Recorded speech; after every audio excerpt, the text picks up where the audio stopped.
Hi friend, আবার একটা নতুন ভিডিও নিয়ে এসেছি। এটা হচ্ছে সরু চাগলি পিঠে। এটা তোমার বানিয়ে একবার বাড়িতে টেস্ট করে দেখো। খেজুরের গুড় আর গরম গরম সরু চাগলি অসম লাগবে। এটা তোমার চাল আর বিউলির ডাল অনেকক্ষণ ভিজিয়ে রেখে যখন একটু নরম হয়ে যাবে, ভালো করে এটাকে মিক্সিতে বা শিলনোড়ায় বেটে নিও। পুরো মিক্সড করবে। তারপরে এটা চাটুর মধ্যে মা ভালোভাবে ঘি বুলিয়ে নিয়েছে, তোমরা ঘি বা তেলও বুলিয়ে নিতে পারো। দিয়ে এক ডাবুর মতো দেবে আইডিয়া মতো। তো এটাকে চাটুর মধ্যে দিয়ে ভালোভাবে পুরো চাটুটার মধ্যে ছড়িয়ে দিতে হবে। তোমরা যেমন সাইজ করবে, বাট এটাকে একটুখানি বেশি মোটা রাখলে চলবে না, পাতলা করে দিতে হবে। নাহলে তোমরা তোলার টাইমে পাতলা না করে দিলে তোমরা তোলার টাইমে ছিঁড়ে যাবে।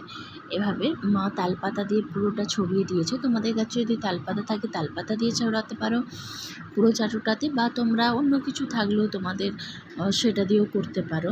এবার এক পিঠটা গরম হয়ে গেলে খুন্তি দিয়ে আস্তে আস্তে পুরো রুটির মতো উল্টে দেবে। আর একটা সাইড যখন গরম হয়ে যাবে তুলে নেবে। অনেকগুলো বানিয়েছে মা, সবাই খাবে বলে।